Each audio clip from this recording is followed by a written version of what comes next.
Everyone on the highway thought they were watching a routine police stop. But nobody knew the man in handcuffs was the last person on Earth those officers should have touched. Because the black mechanic they mocked was the mind behind a billion-dollar innovation they couldn't survive without. And the moment the truth arrived, the entire highway froze. It was supposed to be a normal afternoon on Highway 47, the kind of bright summer day where the sun hits the asphalt so hard that everything looks like it's melting. Cars rushed past in both directions, but one sedan sat stranded on the shoulder, steam leaking from the hood. Beside it stood Jordan Carter, a quiet black mechanic in his late 20s, wiping his hands after checking the engine. He had pulled over the moment he saw a woman waving desperately at passing cars. She looked scared, alone, and completely lost. And Jordan didn't hesitate to help. He never did. "Don't worry, ma'am," he said calmly. "I think I know what's wrong. Just give me a few minutes." As he crouched beside the car, cars kept zooming past, until one slowed down. Then another. And then the worst thing Jordan could have imagined happened. A police cruiser rolled up behind them, lights flashing even though there was no emergency. Two officers stepped out, hands already near their holsters. "Sir, step away from the vehicle," one yelled. Jordan stood up slowly, confused. "Officer, I said step away." The second officer grabbed his arm like Jordan was trying to escape. The stranded woman immediately rushed toward them. No, he's helping me." "My car broke down." But the cops ignored her completely. One officer gave Jordan a look filled with suspicion. "What are you doing under her car? Trying to pull something? Planning to steal parts?" Jordan blinked in disbelief. "Steal parts? I'm literally fixing it for her." "Oh yeah?" The officer smirked. "Rich neighborhood like this? Guys like you don't usually stop unless you want something." Jordan felt the weight of the insult hit harder than the sun beating on his back. He raised both hands, trying to stay calm. He'd dealt with attitudes like this his entire life. People assuming he didn't belong, assuming he was trouble, assuming the worst. But today, it felt different. Colder, sharper. People inside passing cars slowed down, watching. Phones came out. A small crowd began forming on the sidewalk, whispering as the officers started searching him without reason. "Empty your pockets," one demanded. "Seriously?" Jordan muttered. "I didn't do anything."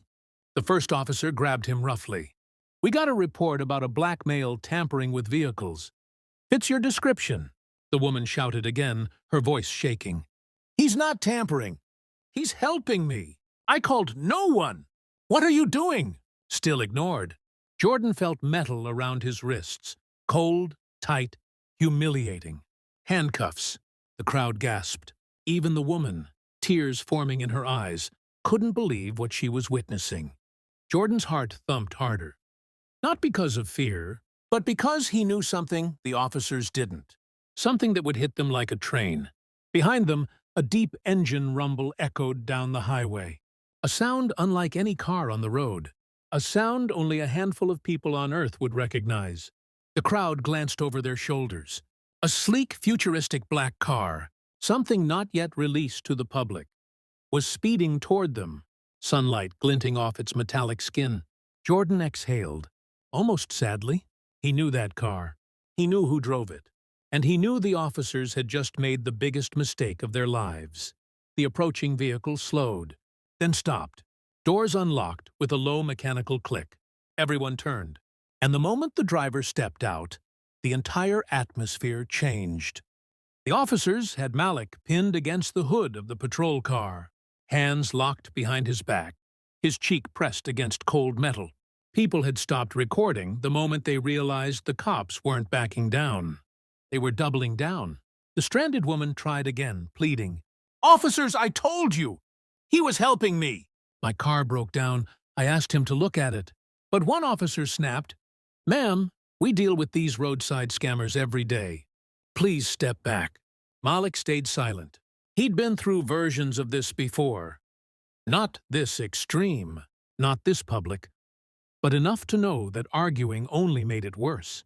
Still cuffed, still bent over the car, he whispered to himself, "Not today. Please God, not today." Then, a deep hum echoed from down the road. A futuristic, low-slung car, nothing like anything on the market, glided toward them.